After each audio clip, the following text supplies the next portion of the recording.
Ahí pueden ver. Sí, perfecto. Bueno, la clase de hoy es de estadística.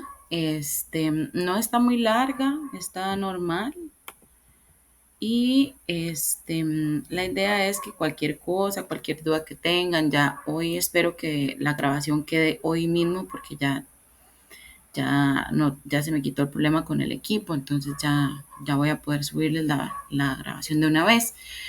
Entonces, chicos, este módulo es bien interesante, van a ver ejercicios y cosillas ahí, entonces vamos a irlo viendo y por favor les pido que presten mucha atención porque este es un módulo, yo sé que el inicial fue muy sencillo, este va subiendo un poquito la complejidad, entonces les agradezco mucho si ponen ahí como atención. Entonces, vamos a empezar con qué es la estadística. La estadística en general es la ciencia que trata de la recopilación, organización, presentación, análisis e interpretación de datos numéricos con el fin de realizar una toma de decisión más efectiva. ¿Ok? Entonces, ¿para qué nos va a ayudar? Va a ser una forma en la que podamos agarrar un montón de números y podamos darle sentido. Podamos determinar basado en eso qué decisiones vamos a tomar y preferiblemente de forma más efectiva. Ahora, tenemos dos ramas de la estadística. Tenemos la estadística descriptiva y la estadística inferencial. Normalmente empezamos, bueno, ahorita vamos a ver como el proceso, pero normalmente es el paso número uno, es la estadística descriptiva, donde vamos a ir viendo como, ¿verdad? Como a general el comportamiento de los datos que vamos a analizar. Y la inferencial ya va a ser como análisis más profundo de qué vamos a querer analizar sobre esos datos. ¿Ok? La estadística inferencial proporciona métodos que permiten comprender mejor los sistemas que producen los datos y haciendo uso de leyes fundamentales de la probabilidad, llegar a conclusiones. Entonces, ¿qué quiere decir esto? Vamos a poder hacer pronósticos, vamos a poder hacer predicciones, deducciones, vamos a poder determinar cuál es la probabilidad de algo, por ejemplo, cuál es la probabilidad de que un equipo falle en tanto tiempo. Eso se usa, por ejemplo, en algo que se llama confiabilidad, que es lo que dice cuánto es la vida útil de una pieza y en qué momento va a fallar. Por eso todos sabemos que la batería del carro dura tanto tiempo, que el motor del carro dura o tanto tiempo o tantos kilómetros. Todo eso es algo que se ve en el tema de confiabilidad y la probabilidad de que falle en qué momento. O sea, la probabilidad de, no sé, un 90% es que falla a los 4 años. Puede fallar antes, puede fallar después, pero el 90% está en ese periodo. Y una conclusión a futuro, ¿verdad? En forma de muestras o agrupaciones de observaciones. Vamos a ver diferentes métodos para ir viendo todo el tema de cómo vamos a acomodar los datos, cómo vamos a hacer un montón de cosas, pero la idea es que basado en esto podamos aplicarlos a sus planeaciones, digamos, a lo que estamos planeando hacer y al descubrimiento de oportunidades de mejora. Entonces, la estadística descriptiva hace referencia a la recolección, análisis e interpretación de datos y que busca explicar condiciones regulares en el fenómeno de tipo aleatorio. Es transversal a una amplia variedad de disciplinas, desde la física hasta las ciencias sociales. No sé si me explico qué es transversal acá, pero quiere decir que aplica a todo. Va a aplicar a física, va a aplicar a ciencias sociales. Ustedes han escuchado, no sé, por ejemplo, que se hizo un censo para determinar que en la población de Guanacaste, no sé, la incidencia de casos de dengue es de tanto por ciento. Todo eso son cosas de estadística, ¿ok? Que ciencias sociales, que tantas personas van a votar por tal partido, que van a hacer esto, que van a hacer lo otro. Ese es el tema de cómo esto se utiliza para prácticamente todo lo que hacemos. A nivel médico también, ¿verdad? Hay bastantes formas. Entonces, ¿cuáles son las categorías de la estadística descriptiva? Ahora, recordemos que hablábamos de dos grandes ramas, la estadística descriptiva y la estadística inferencial. Ahora vamos a agarrar esa rama que tiraba hacia la estadística descriptiva y vamos a hacerle más ramitas. Entonces, ahí vamos a tener las medidas de tendencia central, las medidas de dispersión y las medidas de posición. ¿Qué quiere decir medidas de tendencia central? Son valores numéricos que se localizan en el centro de un conjunto. Entonces, ¿qué puede ser? Resulta que yo tengo unos datos así un montón de datos escritos en una tabla de Excel, pero resulta que cuando yo les hago un tema de estadística descriptiva me dice que la tendencia central está en el, no sé, en el número 50. Entonces, que la mayoría de personas de 50 años tienen problemas de, no sé, bueno, de presión alta, por decir algo. Entonces, ese tipo de tendencias en el centro, o sea, en el promedio o donde anda, es donde dice que donde está el conjunto en el puro centro. Después vamos a ver medidas de dispersión que miden la variabilidad que se encuentra entre los datos del experimento. ¿Qué quiere decir? Que tenemos personas para seguir con el mismo de presión alta. Entonces, como normalmente se localizan en los años 50, sí, pero también tenemos personas de 20 años que padecen depresión alta y personas que no padecieron depresión alta nunca hasta los 70, 80 años o nunca padecieron. Entonces, ¿qué me va a enseñar eso? Que el rango tiene una variabilidad, que se puede mover de un lado, o sea, que hay un campo en medio, no necesariamente se va a mantener siempre en la tendencia central. ¿Cuál es la otra forma? Medidas de posición que se usan para describir la posición que tiene. Vamos a ver si aquí hay como dibujos. No, entonces déjenme buscarles. Si me regalan un momentito.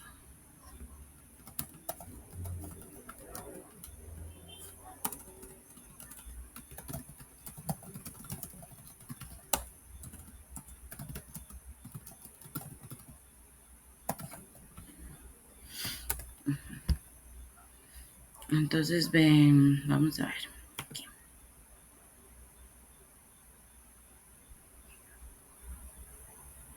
Aquí. Vean, entonces, para usar esto de ejemplo, chicos, vamos a tener las medidas de tendencia central, que son estas tres que están acá, que son media, mediana y moda. Normalmente son las que utilizamos para describir.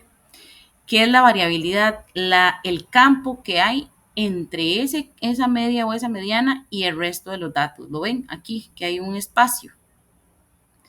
Eso va a ser la variabilidad. Y ahorita vamos a ver todas las implicaciones que tiene la variabilidad.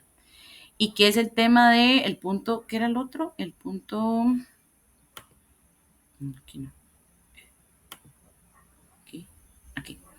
Las medidas de posición que se usan para describir la posición que tiene un valor de datos específicos en relación al resto de los datos. Entonces, ¿qué quiere decir? Lo tenemos al lado izquierdo, lo tenemos al lado derecho, después vamos a ver un tema de colas, ya un poquito más profundo en el tema de estadística, pero básicamente eso es lo que yo quería que por lo menos vieran.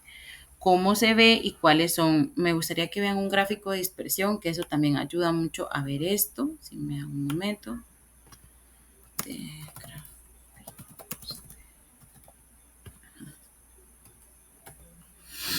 Ven, entonces, aquí está más clarito. A mí me encanta porque este ejemplo funciona bastante mejor. Aquí. Entonces, las medidas de tendencia central va a ser lo que sigue la línea del centro. Como ven, ahí están todos. ¿Qué es la dispersión o la variación de los datos? Lo que se aleja ese dato del centro. ¿Lo ven? Entonces ahí se ven que usted puede decir está muy disperso. O, por ejemplo, cuando hay, vamos a ver si encuentro algún ejemplo. ¿Ves? Como este, de posicionamiento. Ven que todos se agrupan en el centro. Hay mucha variación entre esta y esta, van para acá, pero no se mueven para acá ni para acá tanto, sino que se concentran aquí en esta posición. Todos se encuentran entre los, no sé si estos son 40, entre los 40 y los 120, más o menos. Eso quiere decir medidas de posicionamiento. No sé si así queda un poco más claro. Pero yo les recomiendo que todo el tema de estadística, si la presentación no viene acompañada de imágenes, bueno, les va a quedar acá en la grabación. Pero adicional, les recomiendo que porfa, que dicha que sí quedó más claro, busquen imágenes de apoyo. ¿Por qué? Porque bueno, yo no sé ustedes, pero yo soy sumamente visual. A mí me explican eso en texto y yo me cuesta entenderlo. Pero si ustedes ven así, por ejemplo, ven que aquí está todo apuñado o ven, por ejemplo, que aquí está todo en la parte de abajo, entonces les va a ser más simple el poder entender qué quiere decir cada concepto, ¿de acuerdo? Entonces, una vez visto esto, vamos a pasar a medición y variabilidad. Es un conjunto de datos, en un conjunto de datos siempre se espera que exista cierta variación. Es muy poco probable, chicos, que tengamos un proceso que no sea variable. Vamos a ver todas las cosas que pueden generar variación, pero siempre va a haber, mentira que a usted la pieza siempre le queda 100% igual. Eso no es cierto, siempre va a haber una medida de variación. Lo que vamos a ver es qué variación podemos tolerar y qué no, pero eso ya lo vamos a ver ahorita. La medición, que se puede contar o medir, y la variabilidad, cambio en los valores de un parámetro o una variable. Entonces eso es lo que va a cambiar. Vamos a definir parámetros y vamos a definir qué tanto puede variar. Entonces, vamos a tener un proceso estadístico, vamos a tener una población total. Es muy difícil que podamos medir la población completa. Es lo ideal y es en el mundo divino, lindo, precioso, sería lo que hace más sentido, pero nosotros trabajamos en el mundo real y el mundo real, sacar muestras eh, implica dinero. Entonces, por ejemplo, si yo digo que yo quiero sacar la muestra de la población que tiene dengue, tengo que mandar a una persona que vaya, que revise los datos, que haga, que esto, que el otro. No es lo mismo que yo lo mande a revisar 100 personas a que lo mande a revisar toda la población de Guanacaste. ¿De acuerdo? Entonces vamos a tener que seleccionar una muestra. Esto no es por obra y gracia del Espíritu Santo. Hay fórmulas para determinar, basado en el tamaño de la población, cuál es el tamaño de muestra que va a ser representativa. ¿Qué quiere decir que sea representativa? Que realmente los datos que me van a dar representan la realidad de lo que yo estoy midiendo y de la población. ¿Ok? Eso quiere decir representativa. Si mi muestra no es representativa, mi análisis es poco sustentable. ¿De acuerdo? Entonces, ya tenemos la población seleccionada y vamos a seleccionar la muestra. ¿Qué vamos a hacer? Vamos a producir los datos. Entonces, vamos a hacer un análisis exploratorio de los datos para ver más o menos por dónde andan las cosas. Después vamos a estudiar las probabilidades y vamos a hacer inferencias. ¿Qué quiere decir hacer inferencias? Vamos a concluir. Y bueno, nos vamos a dar cuenta que en la parte estadística no es tan fácil concluir. Normalmente lo que nosotros decimos es no podemos determinar que esto es cierto. Por ejemplo, yo puedo decir que, vamos a ver, me parece estar en la clase de estadística de profecía. Yo no puedo decir con 95% de certeza que esto se va a cumplir, pero yo puedo decir con 95% de certeza que esto no va a pasar. Entonces, es bien vacilón, es ahí poco tricky, pero bueno. Vamos a determinar la unidad estadística. ¿Qué quiere decir la unidad de estadística? Es a quién se le va a realizar el estudio, en caso de que sea una persona, como lo vemos aquí en el ejemplo, pero también puede ser que sea una muestra de, por ejemplo, en industria médica, que era donde yo más lo hacía, acá en el banco casi no lo hago.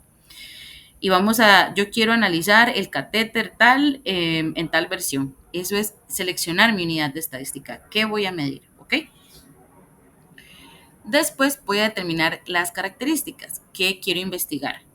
Yo quiero investigar si la pieza A, B y C tienen tal cosa. O quiero investigar si la presión del catéter está funcionando correctamente. O sea, ¿qué quiero investigar? Vamos a definir eso primero. Vamos a observar. Lo que se observa podría observarse la característica al momento de la investigación. Entonces yo voy y ven que hace la lupita y dice, yo voy a revisar estas, voy a observar, a ver qué tal se comporta, cómo funciona, etcétera, etcétera.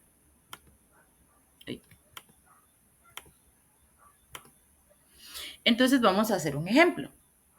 Entonces dice, en una oficina gubernamental desea conocer para cierta zona el salario semanal de los trabajadores industriales.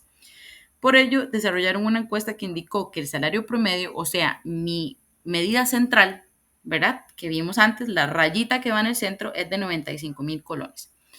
Entonces, porfa, pensemos cuál es la unidad de estadística, cuál es la característica y cuál es la observación.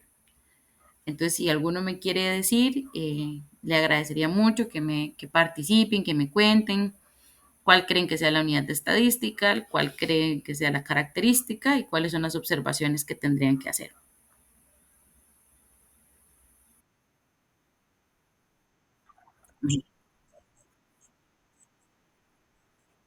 Ajá, exacto, bien.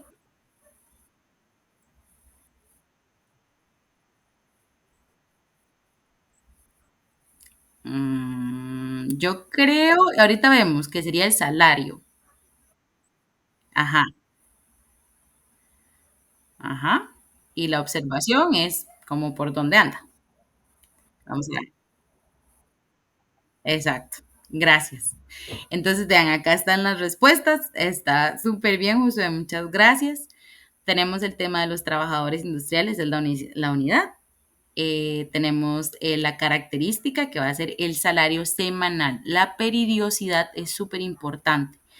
y yo no lo recalqué, pero esto es importante. No es lo mismo el salario mensual, no es lo mismo el salario anual, no es lo mismo papas con papas, chayotes con chayotes, ¿verdad? Siempre es muy importante decir, si yo estoy midiendo 95, ¿qué? Colones semanales. La periodicidad es importante. ¿Y cuál es la observación? Que el salario promedio es de 95,000 colones. Perfecto. Creo que alguien más lo mencionó ahí y muchas gracias porque sí, tenías razón. Ok, vamos a hacer el ejemplo número 2. No sé si alguien más se quiere animar.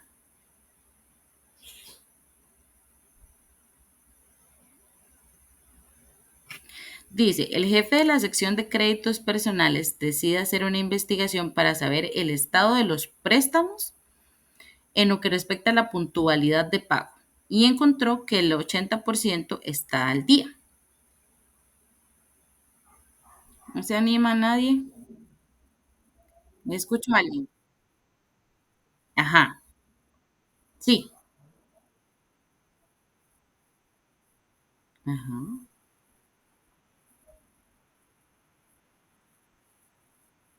vamos a ver. Exacto. Son los préstamos, la puntualidad de pago sería la característica y la observación sería el 80%. Súper bien. Muchas gracias. Entonces, bueno, yo creo que ya quedó claro.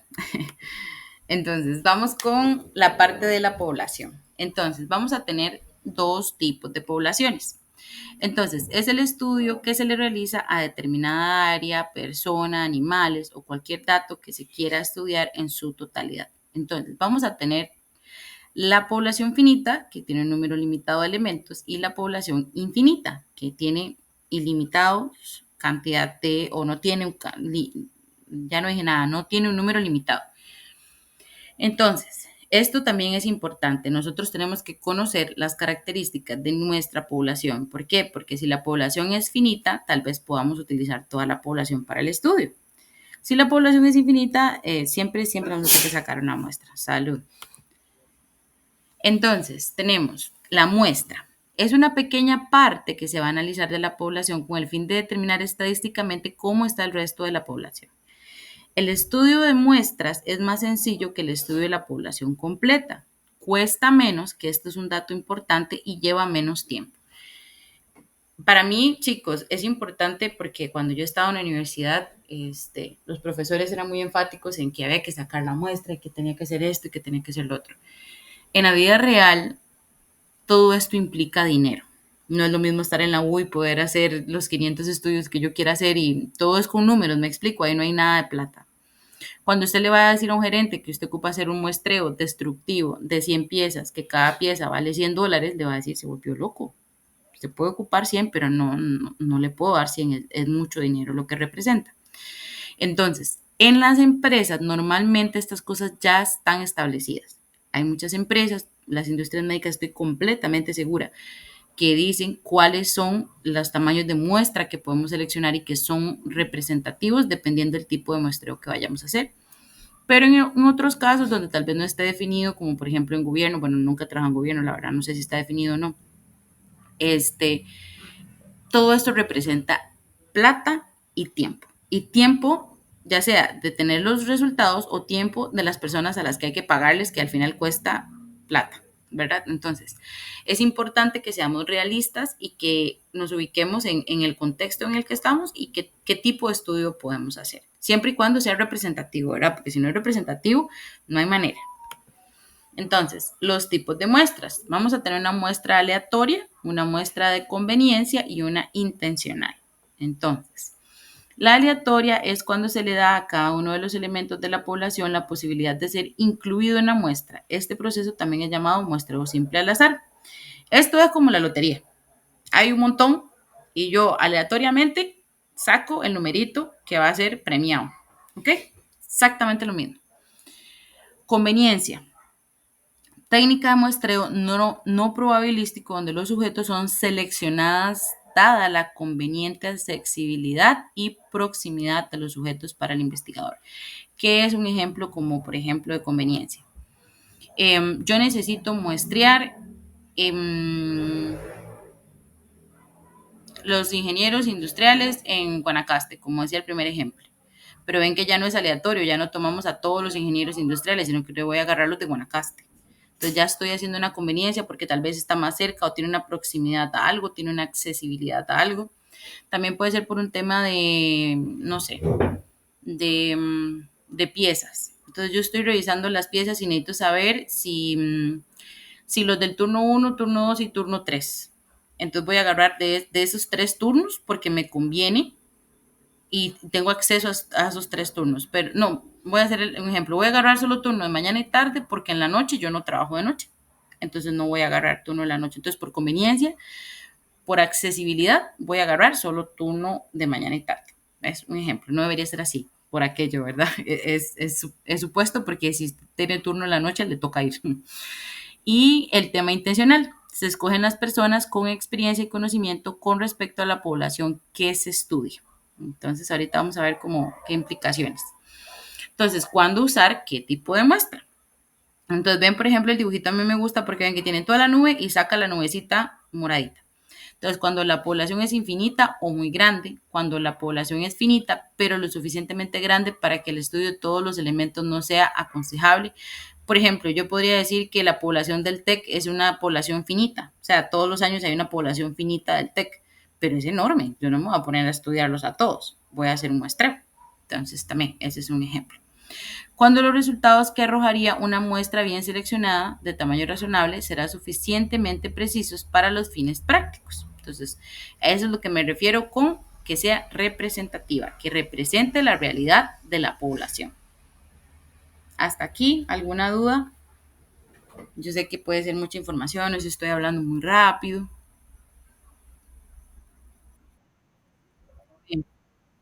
Bueno, qué dicha. Entonces, vamos a ir viendo el tema de atributos. Los atributos son las cualidades que se observan de determinado objeto o persona. Entonces tal persona tiene el pelo colocho. Eso es un atributo. Tal persona tiene los ojos verdes. Eso es un atributo. Eso es una cualidad de determinado objeto o determinada persona. Entonces, es importante. Entonces, ¿cuál es el ejemplo? Si el estudiante es bueno, regular o malo, si la casa está amueblada o sin muebles, si la persona es casada, soltera, divorciada o viuda, si el empleado es bueno, muy bueno, excelente o regular. Entonces me va a dar una característica, es un atributo que tiene el objeto o la persona a estudiar. ¿Cuáles son las variables? Tenemos, ¿verdad? Los tipos de muestras. Tenemos la que es de atributos y la que es variable. Entonces, en la variable tenemos la característica de interés y el estudio sobre cada elemento individual de una población o una muestra. Ay, regáleme un momentito. Bueno,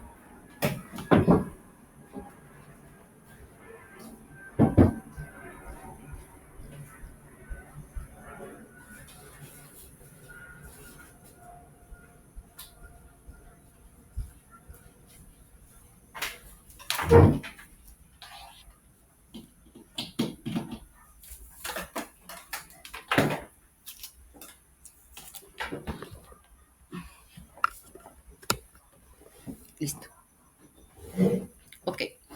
Entonces, una vez definida esa variable, verá que son las características de interés del estudio que vamos a realizar, vamos a tener variables cuantitativas y variables cualitativas. ¿Cuáles son las cuantitativas?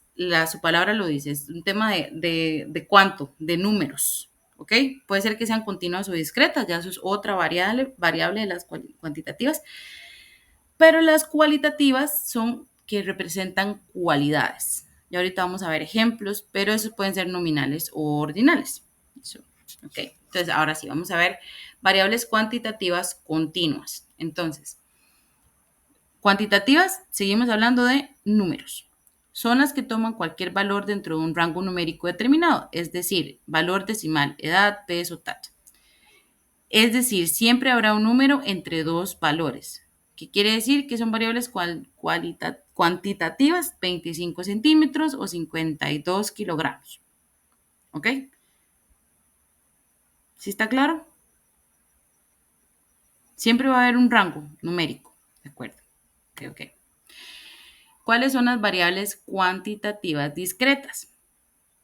Son las que toman solamente valores enteros. número de hijos, número de partos, número de hermanos. Entonces, ¿sabe lo que es tener uno 10 partos, la Virgen de los Ángeles? Pero digamos, ven que acá vamos a agarrar números enteros, va a ser un valor discreto.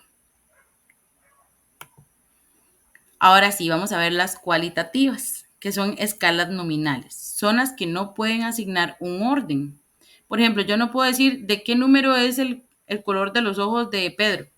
No, o sea, son colores, de, no sé, hay unos colores que yo no sé cuáles son, pero bueno, que verde esmeralda, que verde no sé qué, que verde, no sé, pero son tonos de verde, ¿ok?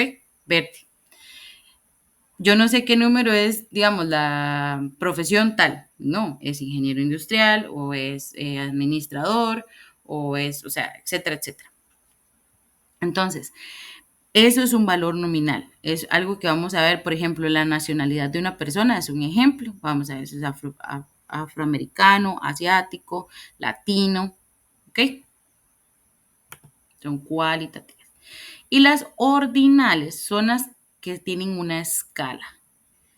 ¿Qué quiere decir esto? Por ejemplo, representan una posición, como cuando nos hacen una encuesta y nos dice, ¿usted considera que su servicio ha sido bueno, no sé, regular, bueno, malo, y no me acuerdo cuál otro, no sé, o muy malo, o muy bueno, ¿verdad? Ellos tienen un valor, o sea, que yo diga, es muy bueno, ellos le asignan del 1 al 10, dígame, ¿verdad? Entonces es, ok, el 10 representa muy bueno y el 0 representa muy malo. Entonces vamos a tener un valor asociado a esa característica o esa clasificación cualitativa. Entonces sí, también claros con esto, yo les recomiendo chicos que para estudiar, eh, a mí que me gusta como toda la parte visual, yo siempre agarro como si fuera un arbolito. Entonces es, bueno, tengo las variables, tengo las cuantitativas y las cualitativas, así como por ejemplo, es que yo estoy haciendo muecas, pero ustedes no me ven. Vamos a ver, en un momento. Para probar la cámara, porque no la he probado. Ahí. Vamos a ver si me pueden ver. Y ahora sí, ajá. Ok, entonces yo lo que hago es ponerlo como así. Entonces tengo las cuantitativas, las cualitativas. Entonces saco ramitas. Entonces tengo ordinales, nominales, esto, lo otro, para abajo. Y hago los ejemplos. Entonces sirve para comparar las diferencias entre unas y otras. Y se le queda uno un poquito más grabado. Otro tip que les puedo dar es el tema de usar colores. Los colores de las cualitativas eran azules y con las cuantitativas eran amarillas. Entonces, el cerebro asocia, se le hace más sencillo al cerebro estudiar todas estas cosas. Entonces, para que lo tengan ahí en cuenta por si les funciona. ¿De acuerdo? Entonces, vamos a volver a la presentación. Ay, aquí no era. Aquí. Siempre pongo la que no es. Ajá. Entonces, para que lo vayan viendo ahí. Ok. Fuentes de información.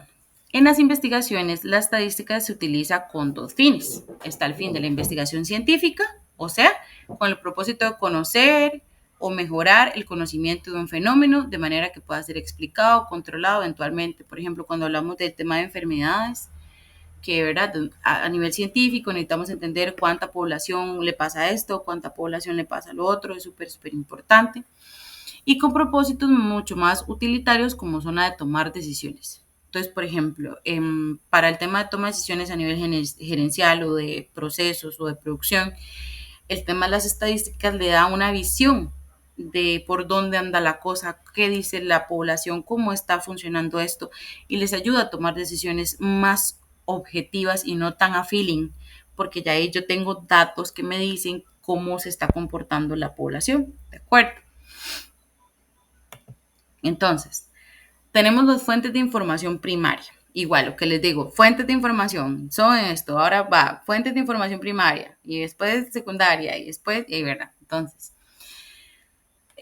son aquellas fuentes que publican o suministran datos recopilados por ellos mismos. Estas brindan mayor confiabilidad que la información obtenida por fuentes secundarias. Además, estas fuentes proporcionan más detalle que las secundarias, ya que estas últimas pueden omitir información.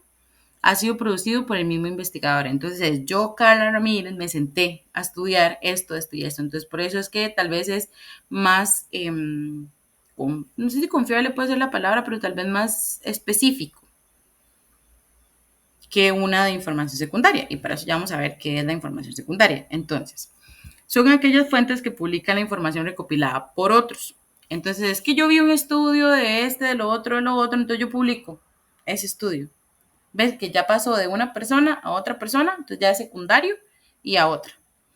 Entonces, esto puede ser que omita información, cómo sabemos que lo que leyó esa persona me lo está poniendo completo, ya lleva un poquito más de olfato de si realmente es la información completa o le está haciendo falta cosas. Perdón, ¿alguien va a decir algo? No, ok. Entonces, una fuente secundaria es normalmente un comentario o un análisis de una primera fuente, que es lo que les decía. O sea, alguien agarra la fuente del estudio de Harvard, que el que hizo el estudio fue la Universidad de Harvard, y dice esto, esto y esto. Ya es una segunda fuente, ¿ok? Siempre es muy importante, chicos, las fuentes de información, o sea, son la base de lo que ustedes van a hacer. A eso es como que a uno se le pasa el elefante rosado. A usted no le puede pasar el elefante rosado frente a la habitación. Entonces, es importante que las fuentes de información estén verificadas, validadas, que donde ustedes agarren la información estén seguros. Yo tenía un jefe que me decía, usted no dice que la vaca es negra si no tiene el pedazo de cuero negro aquí en la mano. ¿Ok? Entonces, es súper importante que ustedes estén bien claros de las fuentes de información. Recolección de datos. La recolección de datos incluye los siguientes pasos. Vamos a definir los objetivos de la investigación o el experimento. Vamos a definir la variable y la población de interés. Como lo que hicimos en el ejemplo, es muy parecido. Vamos a definir como cosas. Ya después el objetivo, que era lo que yo les decía en las primeras clases, tiene que ser un objetivo SMART, que sea específico, que sea medible, no me acuerdo que era la A, que sea realizable y que tenga un tiempo. ¿Ok? Alcanzable es la A, que sea alcanzable, que sea realista. Entonces, eso es muy importante también. Definir los esquemas, cómo vamos a recolectar los datos, cómo vamos a tomar esas muestras, o sea, cómo vamos a hacer esos pasos, cómo vamos a hacer eso. O sea, vamos a agarrar, no sé, como les decía, vamos a agarrar el turno 1, 2 y 3, vamos a muestrear toda una semana completa, o sea, cómo vamos a recolectar esos datos. Y determinar la técnica, si vamos a usar descriptivas o inferenciales, ¿verdad? Eso va a depender del tipo de población y qué queramos revisar. Entonces, de ahí vamos a determinar qué tipo de análisis vamos a hacer.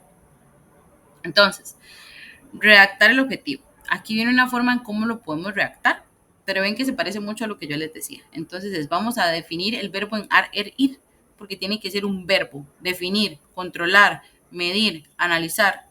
Tiene que ser ese tipo, ¿ok? Fenómeno, ¿qué se va a hacer?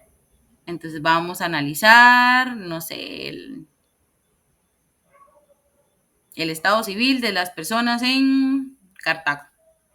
Entonces, ya ahí vamos en una parte. ¿Cómo se va a lograr? Vamos a hacerlo de esta y esta forma. Ya aquí en el ejemplo ya lo vamos a leer. Entonces, bueno, podemos irlo haciendo de una vez. Entonces, el verbo en ar, er, ir, investigar. Ahí vamos bien. ¿Qué se va a hacer? La razón del exceso de boletas por jumper mediante una encuesta. Entonces, ¿cómo se va a lograr? Ve, aquí está, mediante una encuesta aplicada a los estudiantes.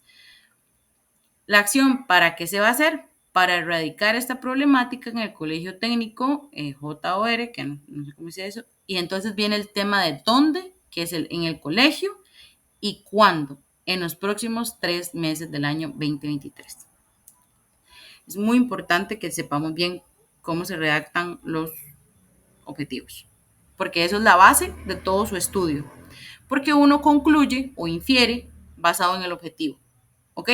Vamos a definir, la conclusión va a ser, investigamos la razón del exceso de boletas por no sé qué. Ok.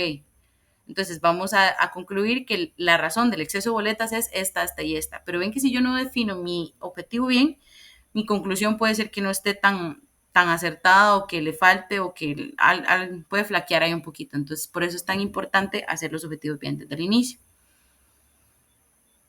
Vamos a definir la población objetivo. Vamos a definir, por ejemplo, el género, la ubicación geográfica, el rango de edades, cantidad o porcentaje de afectados, etnia, nivel socioeconómico, rango de ingreso mensual y nivel de estudios. Entonces ya con esto yo me hago una idea de a quién voy a ir a hacerle esa encuesta. ¿Ok? Los métodos, que era lo que decían. Hay muchos métodos, hay unos más precisos que otros.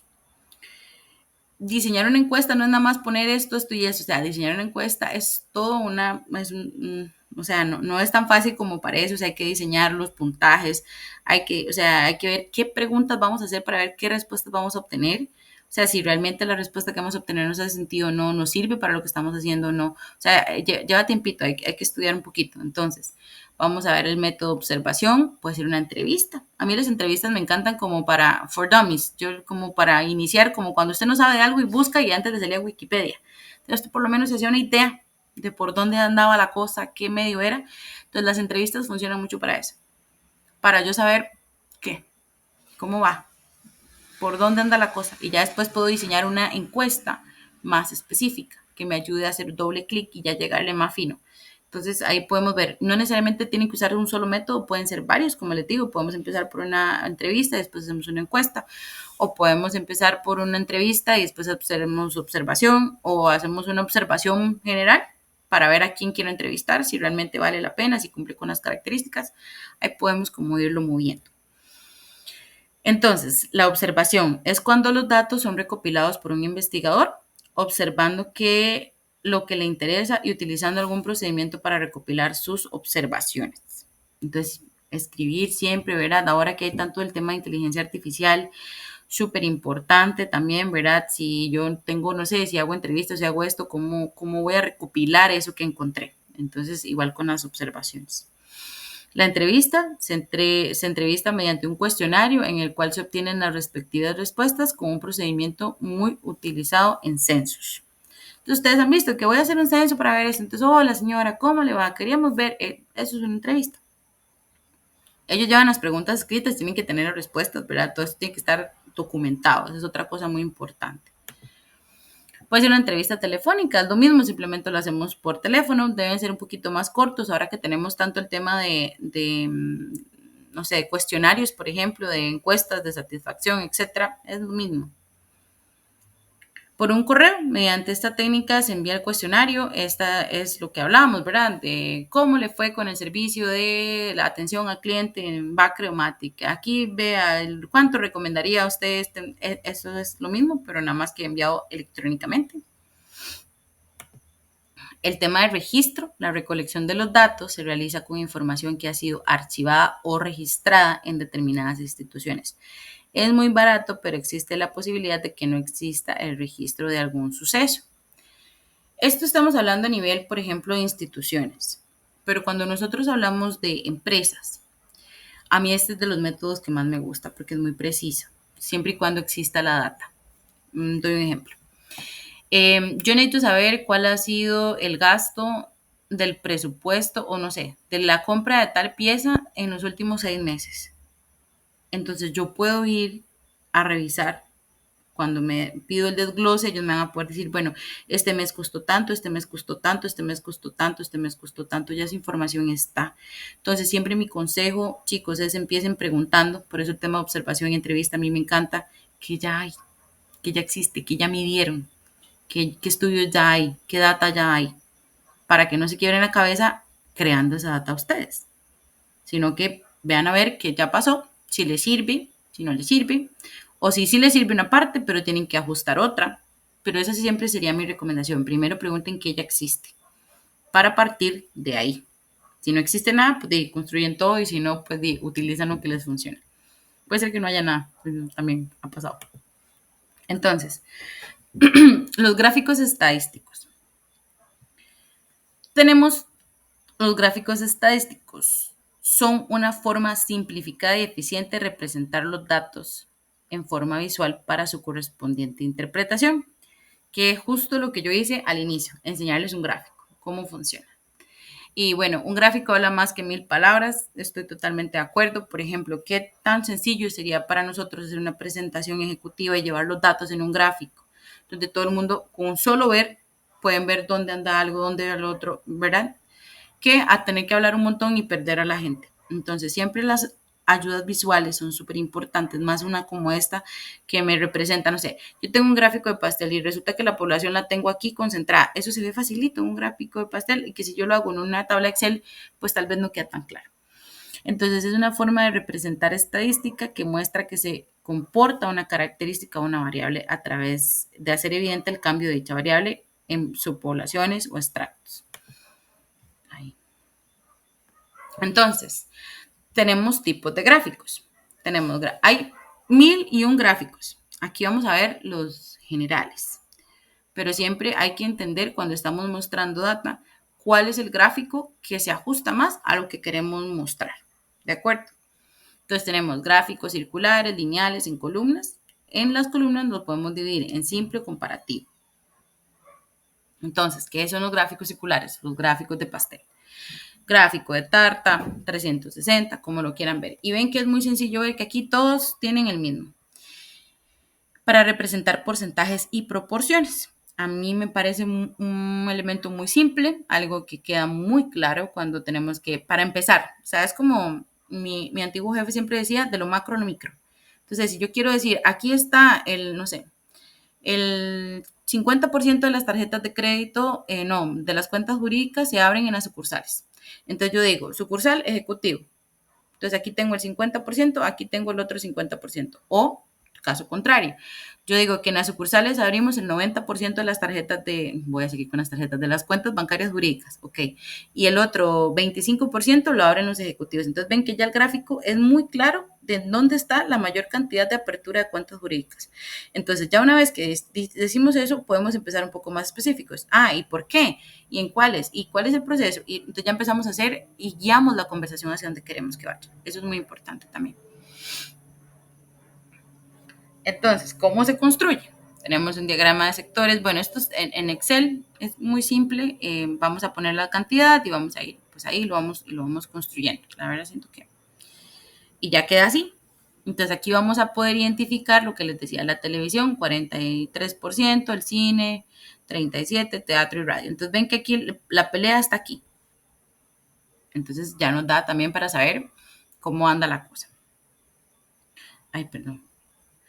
Los gráficos lineales. Esta gráfica nos muestra la forma en que cambia una variable con respecto a los valores puntuales e intervalos de una segunda variable, que generalmente es el tiempo. Entonces, por ejemplo, vamos a ver si aquí viene un ejemplo más clarito para... Entonces decimos, aquí tenemos la cantidad, frecuencias y valores en la posición Y. Y en la posición X tenemos las variables cualitativas, cuantitativas y series de tiempo. Entonces, por ejemplo, en un plano en construcción, entonces yo tengo aquí las coordenadas A1 y 2. Entonces es A1 en X y en Y 2. Ven que aquí está el X1, Y2. No sé si es como claro. Y aquí vamos a ir poniendo los puntos. Entonces vamos a hacer un gráfico lineal. El B es en X4, acá en 4, y en Y3. Y así sucesivamente hasta que hacemos una línea y vamos haciendo la gráfico lineal.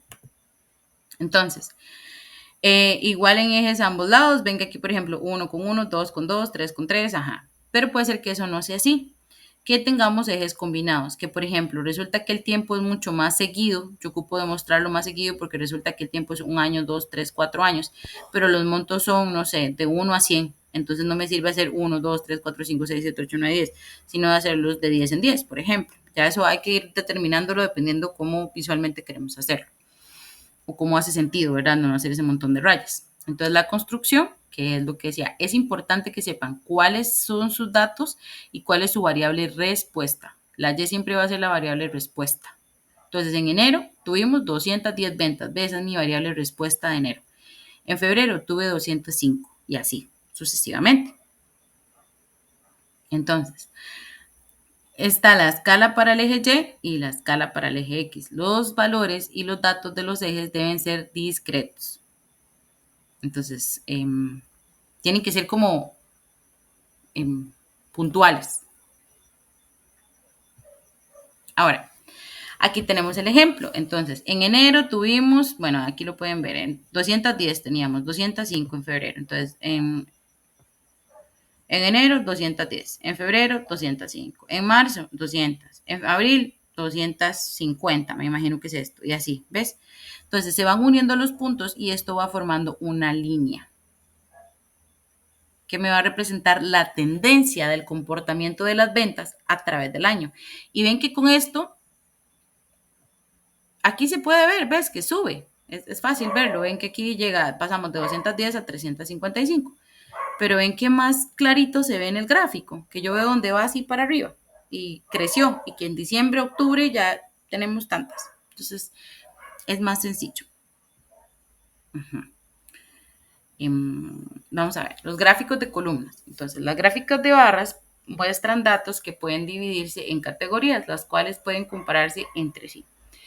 Puede hacerse un gráfico de barras de número de defectos por máquina, cantidad vendida por tipo de producto. Van a haber muchas formas, pero yo creo que esto igual con los dibujos es lo que tiene más sentido. Entonces, ¿qué es el ejemplo de una barra simple vertical? Tenemos en los departamentos. Entonces, tenemos el departamento administrativo, el de ventas, el de producción y el de calidad de inventarios. ¿Cuántos empleados tenemos? Siempre la variable respuesta es la Y. ¿Ok? Tenemos 50, tenemos 40, tenemos 60, tenemos 30. Entonces, cuando hacemos el gráfico, vamos a ir poniendo los valores. Lleva acá, que son la cantidad de empleados, y los valores X, que son los departamentos. Siempre es como cosillas ya como título, ya es un tema más de fondo, de forma. Y aquí vamos a poder ver, bueno, vamos a tener misma distancia entre una y otra. Y aquí vamos a determinar, ahora sí, los valores. Ahí. Así queda un gráfico de barras. Lo ideal sería que quede con los numeritos aquí y todos los datos. No sé por qué acá no se ve, pero así debería ser. O sea, que aquí digan los de que aquí no sé, eran 50, que aquí eran 40, en el administrativo, en el de ventas, en el de esto. ¿Ok? Entonces, el comparativo es donde vamos a ver dos cosas. Entonces, vamos a tener dos variables de respuesta. ¿Qué quiere decir? Por ejemplo, yo tengo el departamento de Viking, de Orion, de Dynamic y Super Steve, no sé cómo se pronuncia eso. Y entonces vamos a tener que en Viking tenemos 20, 30 en el turno A y 20 en el turno B. Y vamos a poder hacer una comparativa. Entonces, ¿cuáles son los factores que vamos a comparar? Entonces aquí tenemos el dibujo, ¿ven? Entonces aquí pegamos los dos, que son los que estamos comparando, y hacemos una distancia, como se ve acá, y los otros dos que estamos comparando. Y aquí, ¿qué podemos concluir? Que, por ejemplo, el turno A, por ejemplo, yo podría decir que el turno A en esta y esta es muchísimo más grande que el turno B. Que en esta, el turno B es mucho más grande y que en esta no hay una diferencia tan alta. Ve, pues sí, ya uno empieza a decir, bueno, ¿y por qué será que aquí hay más turnos A? ¿Por qué hay más gente ahí? Porque es que a las horas, y por ejemplo, que en este y este, el turno B es exactamente igual. Ven, por ejemplo. Entonces, pues sí, ya uno empieza a analizar. Y eso es la presentación del día de hoy con respecto a temas de gráficos. Como les digo, hay muchísimos gráficos, chicos, los gráficos. Bueno, voy a parar la grabación para que no les queden tan larga. Dame un momentito.